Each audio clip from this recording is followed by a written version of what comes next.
Mga kaibigan, isang magandang umaga sa inyong lahat. Narito na ang isang programang inyong mapapakinggan.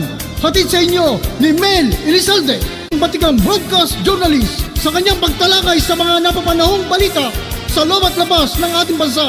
Gayon din sa pagbibigay ng mga kalaman na kanyang tinipon tungkol sa kalusugan, ekonomiya, agrikultura, pangkabuhayan, politika at ang sitwasyon sa katahimikan ng bansa. At ngayon, narito na ang guro ng palatuntunan, Mel Elizalde.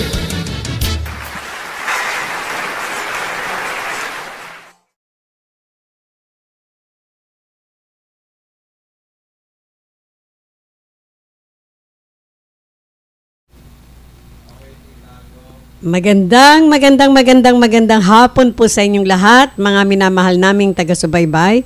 Welcome po dito sa Elizalde Broadcasting at syempre sa ating pong programang Kadiskarte with your host, Mel Elizalde po. Ngayon ay January 10 na, 2024 at kahapon ay ipinagdiwang po ng ating mga mga Katoliko, no? Ang pista ng Poong Nazareno at pasalamat tayo dahil nakaraos po ng matiwasay at walang mga kung anumang nangyari at siyempre nakita po natin libo-libo, milyon halos umabot ang mga nagsipunta sa Quiapo at kinakongratulate natin silang lahat. At ngayon ho ay siyempre nakaraos na, magpahinga na ho kayo at yung mga nabasa ng ulan kahapon sana naman ay huwag sipunin.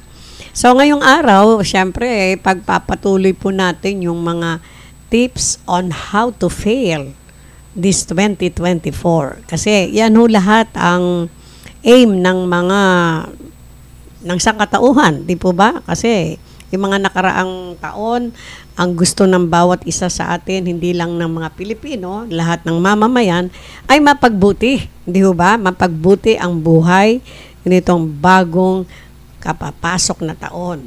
At yan po ang ating dalangin, hindi lamang sa Pilipinas, kundi sa buong mundo.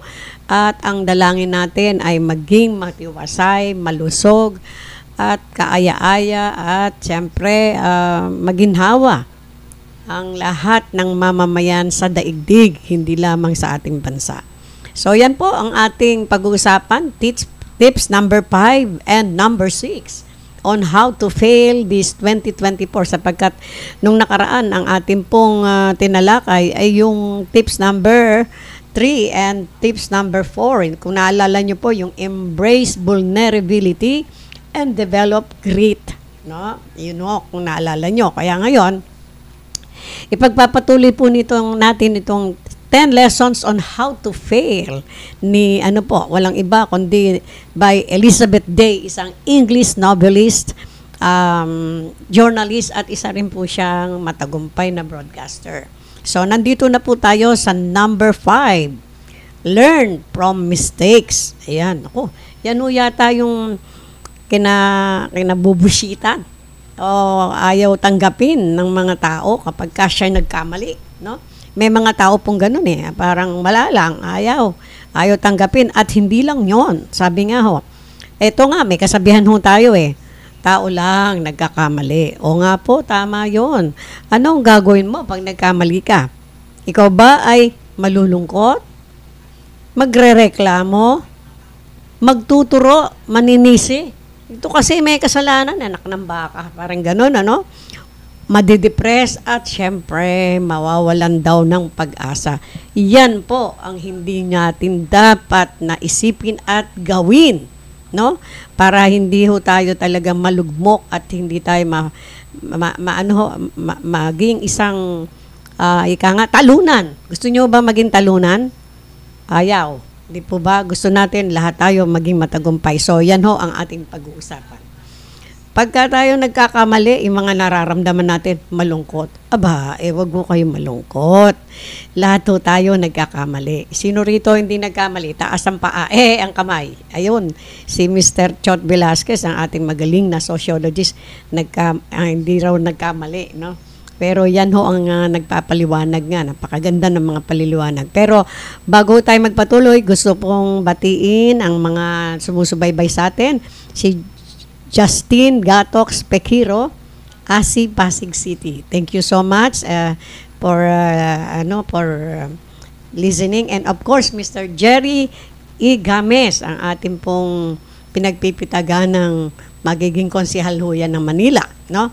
At syempre, May Belen Magdato, salute. Oh, thank you so much po. And Gracia A.S. Villato, watching po. Nako, talaga yung ating kahangahangang kasama ay talagang walang hong paltos yan sa atin. At so, yan po, pagpatuloy natin. Of course, si Kuya Chot Velasquez is watching also.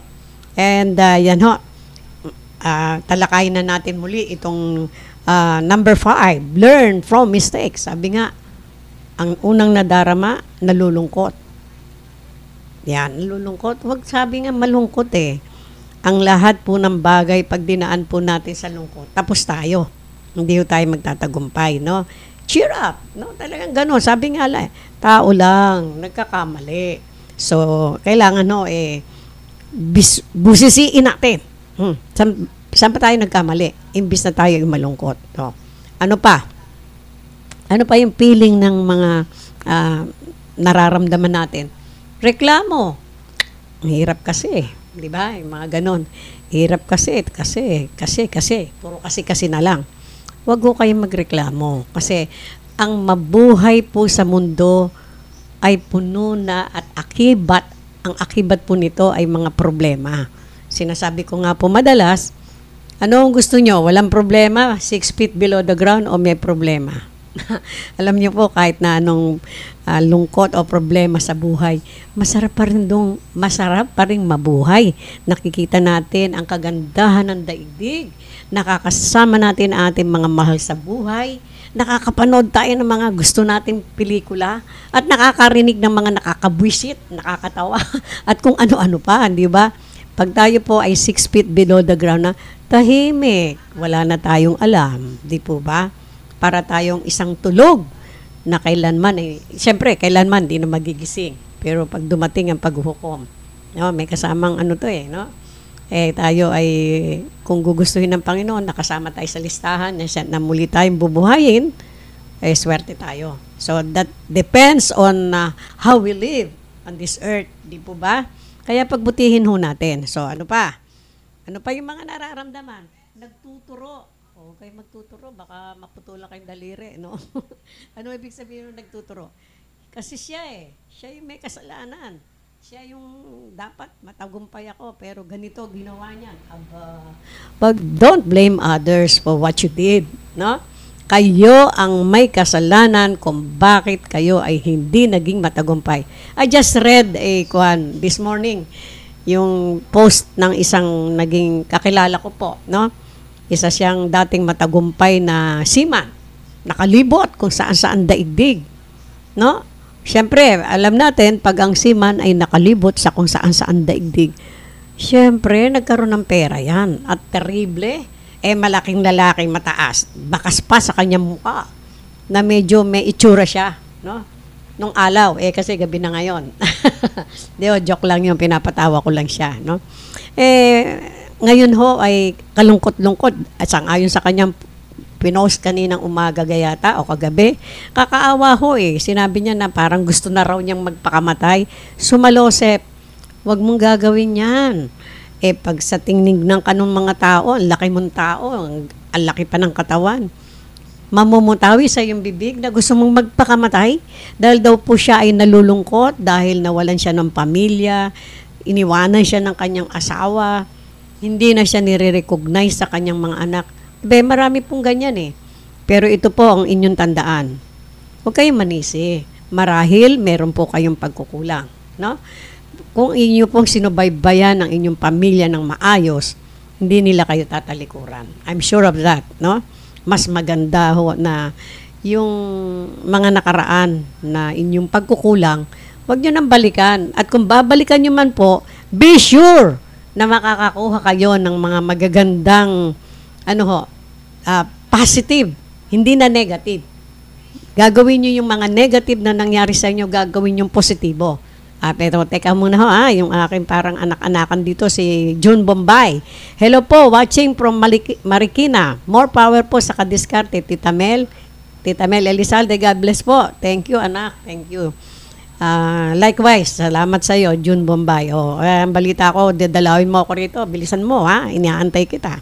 So, yan po, Kaya nga sinasabi natin, yun, pagpatuloy ko lang yung kwento ko doon sa nakilala ko sa bus. Naawa ho ako sa kanya kasi meron naman siyang mga skilled at mga talent. Ang sabi niya, alam niyo po, Tita Mel, kahit 64 years old na raw siya ngayon. Kahit daw siya ay matanda na, magaling pa rin siya magluto kasi naging chef ho siya At nag-chef siya sa Sheraton, kung saan sang malalaki. Sabi ko, bakit ka umalis doon? Kailangan malaman ko. Kasi nagpapatulong sa akin. Siyempre, sa site natin na naging chef ka sa ganito ganon, ang sabi niya, kasi dumating nga sa akin yung oportunidad na ako ay mapasakay sa barko para ganito ganon. Ganon ba? So what happened? Namin ko naman po, meron akong mga pagkamali. Now, that is beautiful. Beautiful na umaamin sa pagkukulang. Ang masama, ibine-blame sa iba, hindi po ba? Aminin nyo ang inyong pagkukulang at gawing positibo ang mga pangyayaring nagkulang kayo. At syempre, pag nagkulang kayo, ano ho yung hahabulin nyo? Oras, hindi po ba? Alam natin, time is gold. Kung kayo man ay 64 na ngayon, noong mga nakaraang panahon na kayo ay nasa heyday nyo, nasa age ninyo na kung saan ay gwapo, no? At malusog, at malakas, etc. Ngayon, medyo mahina na kayo. Talagang ganyan, wala hong, yung nagkakaedad, wala ho yung, lalo siyang lumalakas. Pwede hong malakas pa dahil sa maingat sa katawan, pero hindi niya yung masusurpass yung kalakasan niya nung siya ay kasibulan pa ng kanyang edad. Di po ba? So, yan po. Ngayon, ang sabi nga natin, yung tips number 5 natin ay, learn from our mistakes. Matuto ka. At dapat malaman mo, tanggapin pa rin, no? Matuto ka, tanggapin, at gawing guide para sa inyong pagbabago. Yan, 'di ba? Yan ho yung sikreto on how to fail. Paano ka? Hindi yung habang panahon bagsak ka. Hindi yung habang panahon ay talo ka, talunan ka. Hindi naman talunan ang apelyido mo di ba? Ganun ho yun. So, wag ko kayo malulungkot at hindi ka nag-iisa sa mundo, iho. Marami ang ating mga kasamang, mga kakailalang ganyan, hindi lang ikaw ang nag-iisa sa mga ganyang problema.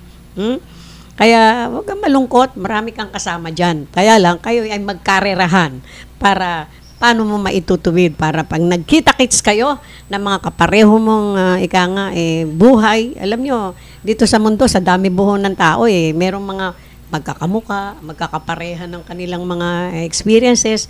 Alam ko yan.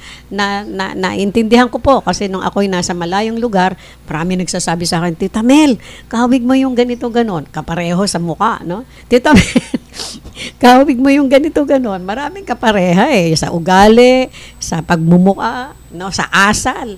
Lahat na, sa diskarte. Ayan. Pero, hello, si Mr. June Bombay is watching. Thank you very much, anak, for watching.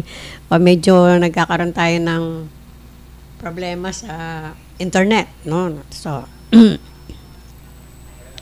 okay na. So, yan po. Kaya nga sinasabi natin, wag malungkot, wag magreklamo, wag isisisi sa iba ang kakulangan. Halimbawa, kaya ako tinamad kasi yung asawa ko, iniwan ako O ano ngayon? Pang-beauty contest ba ang mukha niyan? At kung iniwan ka tapos na ang mundo mo?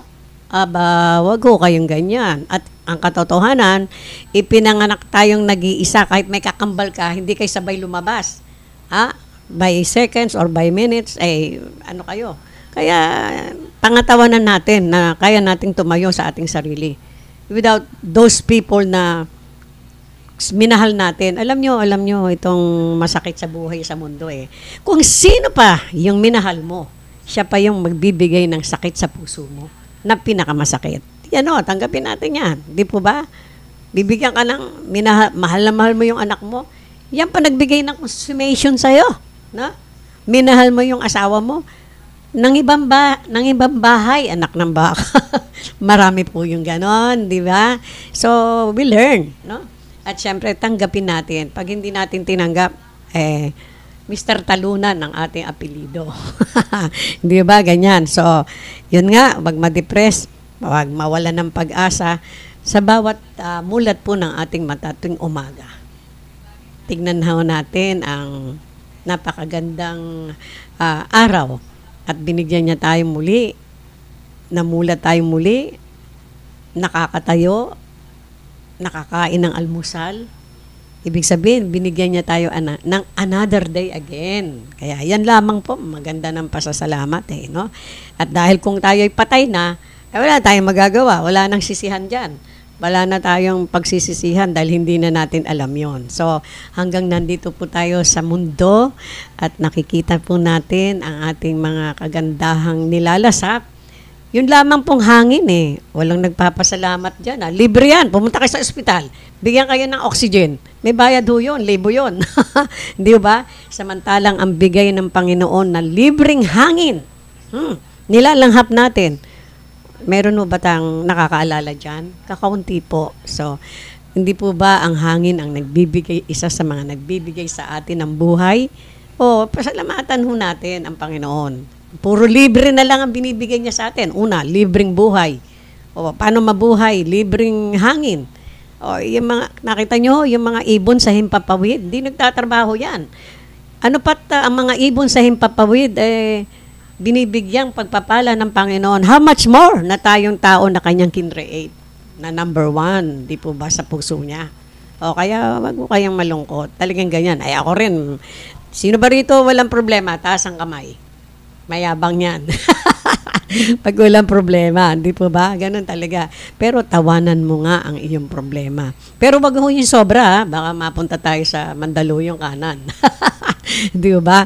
O yung ano lamang, yung tamang-tama lang. Sabi nga po, meron tayong kasabihan. In everything, must be in moderation. No?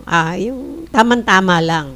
Tamang-tamang pagmamahal, walang sobra. Kasi pag sumobra, maaaring magpakamatay ka, pumatay ka, o maloka ka. Tatlo lang ho yun no?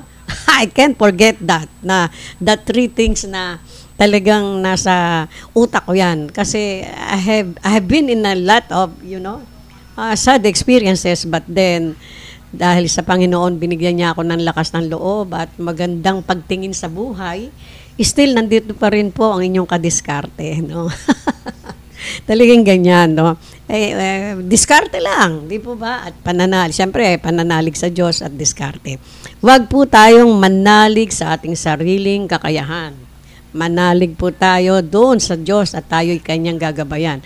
Kahit po gaano ka tayong katalino, it's nothing. Opo, pagka hindi inaprobahan doon sa taas. Kaya lagi ho tayo sa kanyang hihingi ng subaybay. So, yan po. Gracia Villato is watching. Thank you so much. So, yan po. Ngayon, ano po yung mga alternatibo nating gagawin? Number, ano na tayo? Number 5 kanina, ngayon ay nasa number 6 na tayo. Focusing on progress. Ayan. Pagka yan po ay yung mga sinasabi, yung number 5 po natin pinag-usapan na sabi, learn from mistakes at na overcome ho natin yan. Ano ang susunod natin gagawin? Alam mo po, lahat ng kilos natin sa mundo, dapat, ano po yan merong kanya-kanyang time. No? Dahil kung hindi ho tama, mamamali tayo, syempre. Hindi tama, hindi mali. No? Ganyan talaga. So, number 6, focusing on progress. Paano ho tayo magpa-focus sa magiging progresibo tayo? Paano ho yan? Sabi nga po a journey of 1,000 miles begin with a single step. Ano, ibig sabihin, parang nagsisimula ka, napakahalaga po yung unang step na gagawin mo, yung nasa utak mo. Di po ba? Nag-failure ako sa asawa ko Siguro, dahil yung pagkukulang ko, hindi ko siya pinapansin. nagpapansin ako ng iba, mga ganyan, di ba? Hindi rin ako nagbibigay ng pera. So, makabilang bahay pa ako. So, anong gagawin nyo ngayon? Magpapogi ka ng gusto sa sarili mo, no? Huwag nyo pong kalilimutan, no? Yung sarili nyo, mahalin nyo, pangalagaan, panlabas at panloob na kalusugan. Number 1, kalusugang yung sa utak, no?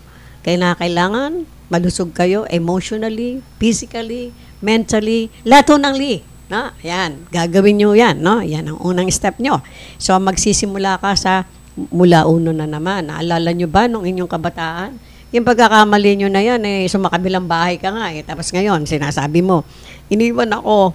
Kung ako naman talagang hindi lang ko kayo iiwanan. Bibigyan ko kayo ng leksyon na may 2 bala kayo sa pagitan ng 2 mata. Joke lang yan. Di ba? Ganon.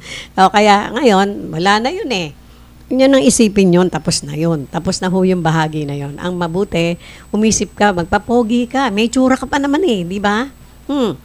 Pangalagaan mo yung sarili mo. Alam nyo, marami ngayong mga naghahanap ng kapartner. No? Marami hong ganyan na nag-iisa. Ang paghahanap po ng kapartner ay hindi po yun masamang hangarin. Kung may maganda naman kayong goal. Alam niyo po ang tao, she needs companion. Hindi kailangan ho ng tao ang isang kasama, no? Hindi lamang kasama sa kama, hindi ho yan ang number 1 aim, kundi kasama mo sa kalungkutan, kausap mo, mahalaga po sa tao ang may kausap. Kasi pag wala ho siyang kausap at siya ay nalulungkot, malamang masiraan ang bait yan, magwala yan. Parang ganon, di ba? And so, paano ka makakakita kung ang pagmumukha mo, ang pag-iitsura mo, mukha kang basurero dyan, kaya mo naman palang magbihis. Maging malinis sa pangangatawan, di po ba? At kahit na kayo ay ordinaryong tao, may makakapansin sa inyo ba? Matikas pa tong maman to Kahit na may edad na, okay pa sa alright, may hahanga pa sa inyo. Who knows, di ba? Ganon din naman sa mga kababaihan. Hindi dahil sa gusto nyong kumarengking. Hindi ho yun. Kailangan natin ang isang kasama. Sabi nga po, iba yung, lalo na kung mga anak nyo ay nagsipag-asawa na.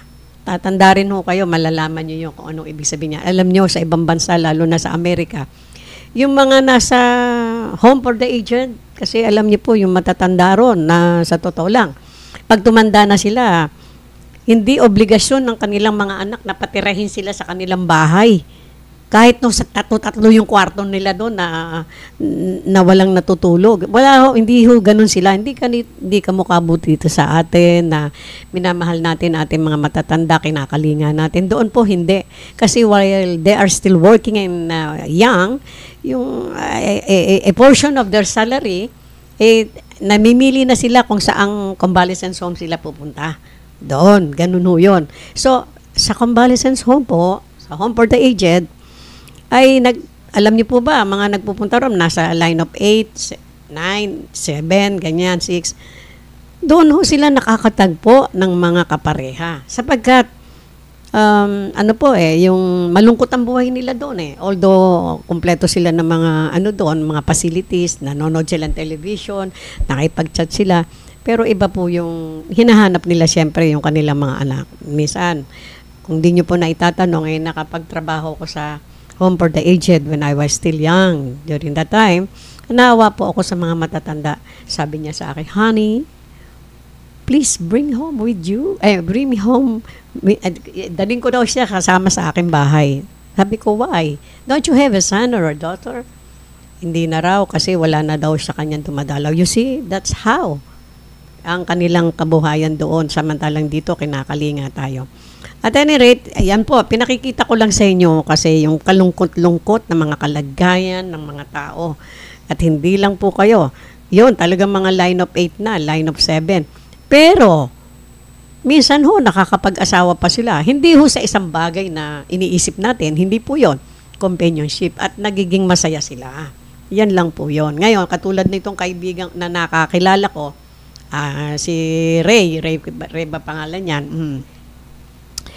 Nag-post nga siya sa nagimbal ako doon sa pinost niya, gusto raw rin niyang magpakamatay, Sus Maria Jose. Pag mong gagawin yan, nakalarawan pa siya doon, anong tikas patignan, kahit na 67 na yata siya, o 64, Eh, bata pa ho yun eh, di ba? Abay, wag mong ipakita yung kahinaan ng iyong loob. Hindi ka hanga-hanga yan. Ha? Eh, wag mong sisihin yung mga taong nakasama mo. Siguro, meron kang pagkukulang. Sigurado ko. At alam mo naman yon, inamin mo rin, di ba? Na, po, may pagkukulang nga po. So, now, it's very good na meron pong remorse yung tao. No? Ang masama, yung walang pagsisisi na akala mo pa kung sino. Ewan ko lang kung sakay pupulutin sa kangkungan. No? Ganyan lang po yon. Kaya kinakailangan habang buhay po tayo dito, mag-ayos kayo. Habang may time ho kayo, habang nagigising pa kayo sa araw-araw. At nakikita nyo ang kagandahan ng daigdig, nakikita nyo yung lumilipad na mga ibon sa himpapawid, mga paru-parong dumadapo sa mga halaman. At number 1, nakakahinga tayo dahil may libre tayong oxygen. Hindi ka mo kapag nagpunta ka sa ospital, babayad ka. Ayan ho, ayan. So, sabi rito, becoming 10 times better than the best. 1% better in every day is realistic. Di po ba? Hindi naman tayo minamadali na, kailangan magbago ka agad, ganito agad ang gawin mo. Kailangan may makita talaga sa yung, kaya nga, pagbabago. Hindi po yon. At least, gumagawa kayo ng paraan na ikaw ay nagiging realistiko, nakikita mo yung iyong pagkukulang, nakikita mo rin yung iyong pagkakamali, at hinahabol mo ang nalalabi mo pang mga taon at oras sa buhay mo. Kasi yung age 50, 45, 60, abay bata pa ho yan eh. Alam niyo po ba, marami pang pagkakataon. At siyempre, kung malusog pa kayo, pasalamatan nyo ang Panginoon. Pero huwag kayong umabuso at huwag kayong makalimot na responsibilidad nyo ang sarili nyong buhay. Huwag nyo po itong ipasa sa iba. Ngayon, kung may mga mapapait na nangyari, kalimutan mo na yan. Ganyan talaga tapos na Ang natapos na ay hindi na muling magbabalik. Kaya yung mga natapong oras, wala tayong magagawa dyan. No? Just carry on. Yan ho, yan. Sabi niya, ang accumulation of a little bit better. Ibig sabihin, kahit sa araw-araw, maliliit na tagumpay o ibig sabihin, nag-aayos kayo ng inyong buhay, nagsisikhay kayo, nagsusumikap kayo, tinutuwid nyo ang inyong mga pagkakamali at nalalaman nyo ang inyong mga pagkakamali, pagkukulang. Kumbaga, binibigyan nyo ng nakapokus kayo doon sa pagbubuti ng inyong buhay sa mga nalalabi pa nyong mga taon. Kasi we never know kung kailan tayo sesenyasan doon sa taas na tapos na ang binigay ko sa iyong mga pagkakataon. So hanggang nandito po tayo, pasalamat tayo at gumawa ng kabutihan at yung mga pagkakamali at mga pagkukulang, punan nyo na kung hanggang saan nyo mapupunan. Kung ano yung kaya nyo, at least kinakaya nyo. No? Huwag kayong pabigat. Huwag kayong pabigat sa inyong kapwa kahit na yun pa ay mga magulang nyo, kapatid, or whatever. Maging responsible ho kayo sa sarili nyo. Pagka ganyan po ang kaisipan ng bawat mamamayan, I don't think so. Magkakaroon tayo ng kahirapan. No? Kasi ang taong positibo at masipag, maagap, malaki ho ang maibibigay niyang contribution, not only to his family, to himself, to the community where he belongs, but to our country sa kabuuan. Hindi po ba? Kung tayo ay, wag ho tayong maging, ibig sabihin, wag ho tayong maging pasanin ng ating bansa. Pasanin ka pag wala kang trabaho, tamad, may bisyo pa. Hindi po ba? Paano kung may pamilya ka, anong mangyayari sa'yo? Ganun na lang? Wag ho ganyan, di ba? Maghiksik kayo. Lalo pa pag nakikita kayo na wala naman kayo sakit, no? Malaki ang inyong katawan, kabubwisitan pa kayo ng mga tao pag nakita nyo po ba yung mga namamalimos? Minsan, napapailing na lang yung mga tao sa jeep nakapagbubulalas ng mga salitang kung inyong iisipin sa iba, masama yon o madamot yung tao. Hindi po. katotohanan ang sinasabi ng iba. Minsan naririnig ko, laki-laki ng katawan namamalimos. Nakita nyo? Hindi po ba? Gusto niyo po bang maramdaman sa kapwa natin yung ganon? Siyempre, ayaw. Pag tayo po ay tinatangkilik ng ating kapwa, tayo po ay nire-respeto because karespe-respeto ka, ha? Meron kang sariling trabaho, kahit papano, wag natin maliitin yung mga trabahong nakita natin. As long as yung mga trabaho po natin, gano'n mang kaliit yan, pinagbubuti nyo. Hindi yung pag nakatalikod yung amo hindi na ginagawa yung trabaho. Anong klase kang tao pagka ganyan? Yan lang ang masasabi natin. Kaya kahit na ano pa mampung trabaho ninyo, pagbutihin ninyo. Naalala ko tuloy, may experience po ako kasi I used to take a bus almost more than a year because medyo nawalan po ako ng sasakyan dahil nasira yung computer box ng aking sasakyan at it so happened now luckily I was able to buy a new car, no? Alam nyo, nagko-commute po ako at marami po akong experience. Meron akong experience dyan sa bus na aking sinasakyan. Alam nyo po ba? Buti, alam nyo po yung mga senior dyan sa harapan nakaupo no? Buti, meron akong buntis na nakatabi. Ang aking pong pera, kailangan may sukli ako ng 40 pesos or what? Kasi ang pamasahe po sa amin is almost 60. Ganyan. Aba, sinuklian na ho lahat. Ako hindi pa sinisuklian. Sabi ko doon siya, nung nandun siya sa, nakatayo doon sa estribo na unang nakatalikod siya sa akin dahil unang silya ho kami. Inano ko, sabi ko, sukli ko, anak. Alam niyo po ba kung ano sagot sa akin? Tabalang pa. Ano sukli sinasabi niyo? Tama-tama lang niya binigay sa akin, ha? Aba, nagalito ako. Iho, hindi pa masyado matanda yung kaharap mo, ha? Hindi pa ako, sinil. Sabi nung katabi ko, oo nga, si nanay, ganito binigay. Nakita mo na, alam niyo po kung anong ginawa ko? Kinuha ko ang cellphone ko at kinuhanan ko siya ng litrato. Huwag naman ho kayo ganyan. Hindi. I will see you tomorrow sa opisina ng bus na to. Alam ko po, pinuntahan ko doon sa may Landayan ba yun? Papuntang Binyang. At nagulat siya dahil dinala ko yung aking sasakyan. Nang hiram ako ng sasakyan ko doon sa isang anak ko dahil wala nga ba akong sasakyan doon. Akala mo siguro, sabi ko, pinatawag ho siya nung may-ari. Pagbaba ko, sabi, ano po aking maipaglilingkod? Ang bait ho nung may-ari ng bus, may-ari ng bus ng papuntang San Pedro. Kasi ho, ganito. Pero pumunta ako ron, gumawa na ako ng sulat, address to the owner of the bus, yung transportation na yon. At sinabi ko doon na ganito nangyari, ganyan. Ang ginawa, pinatawag agad siya. Nagulat siya sa akin. Kasi as I promised him, I'll see you tomorrow, Saturday. Yan kaya sabi ko, anong sabi nung may-ari? Ma'am, ano po gusto niyong gawin ko? Tanggalin ko? Wag naman ka ako. Hindi yan ang aking layunin. Ang gusto ko lang, dahil ako isang mamamayan, ako nag-air lang ako ng boses para sa lahat. Sabi ko, gusto kong ipaalam sa kanya at ikintal sa kanyang isip, gaano mang kaliit ang iyong trabaho, mahalin mo.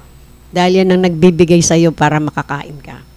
Mahirap ang trabaho ngayon, anak, ha? Kaya kahit anong trabaho nyo, gawin nyo. Hindi yung pag hindi nakatingin yung amo nyo, kung ano nung kabulstugan ginagawa nyo. Huwag kayong ganyan. Hindi kayo unlad kapag kaganyan kayo at kaiinisan pa kayo.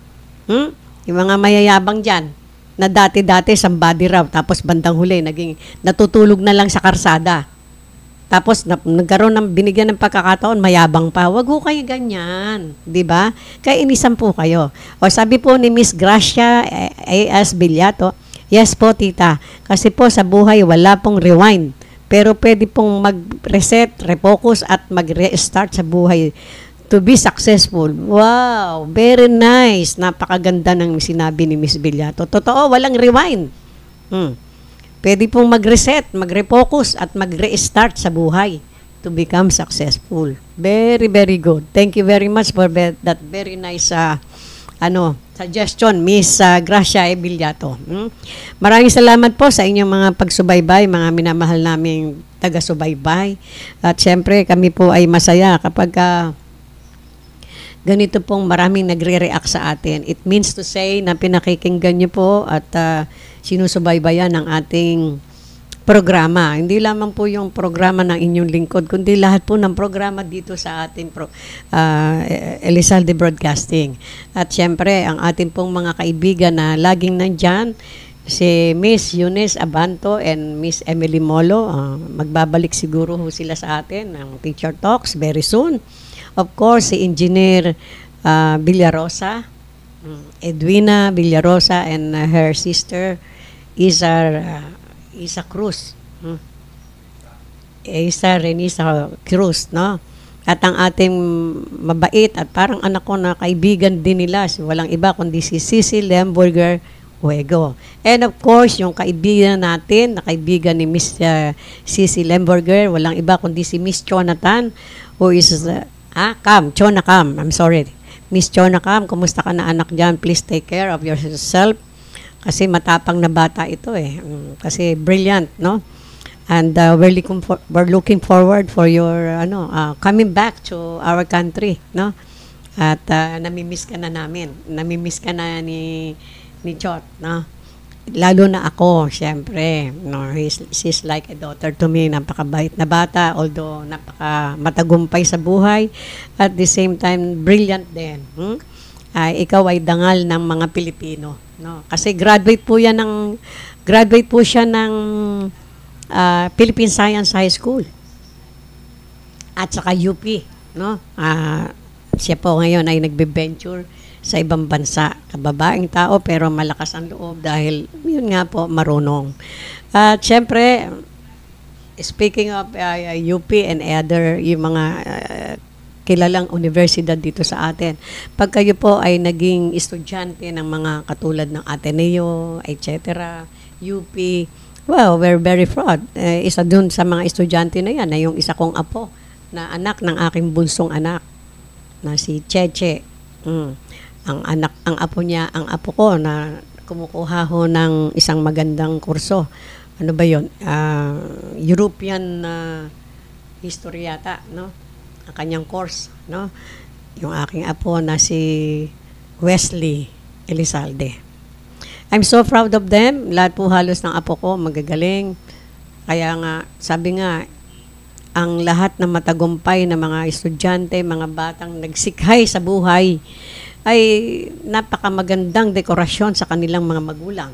At syempre, magandang pagtingin para sa ikaunlad ng bayan. So, yan po, nasisiyahan po kami lahat. At syempre, kasama po rito yung aking anak na isang matagumpay na nurse at ang aking manugang na isa ring nurse sa Amerika, si Nilo, and my daughter-in-law, Eileen, at ang kanilang mga anak, ng mga apo ko, 2 lalaki. I'm so proud of them. At siyempre, yung mga apo ko rin dito, na 4 na lalaki po yung apo ko eh. Yung aking mga anak, 4 na lalaki. Ang apo ko, 8 lalaking sunod-sunod at 3 babae. No, yan po. Lagi kong pinagyayabang yan kasi lahat ho sila ay hindi lang matagumpay sa pag-aaral, kundi ang gaganda pa. Maganda at mga pogi pa ang aking mga apo, mana sa kanilang mga tatay.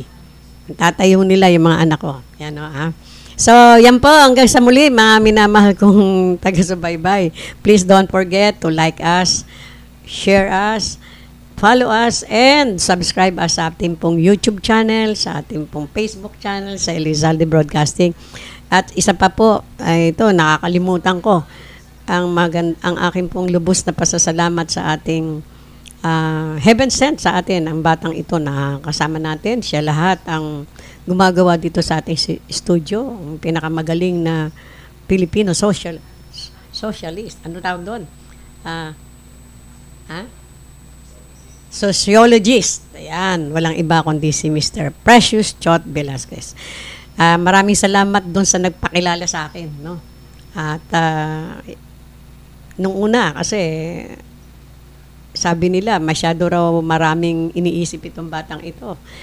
Kasi nga, matalino. Pero, ang iniisip niya, puro katinuan naman. Hindi ka mukhaan ho ng iba, may konting katalinuhan. Puro kayabangan. So, ayan po hindi naman tayo namimintas. Minsan, hindi natin maialis sa atin na yung magkaroon tayo ng hugot line, no?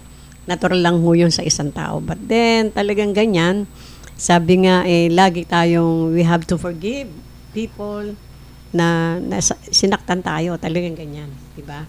Bakit? Kung tayo po ba nasaktan, uurong na tayo sa buhay, sino sila? Di ba? Ganun talaga. Matuto tayo. Napakadami pong tao sa mundo na ibibigay sa atin ni Lord kapag tayo ay humingi ng tulong sa Kanya.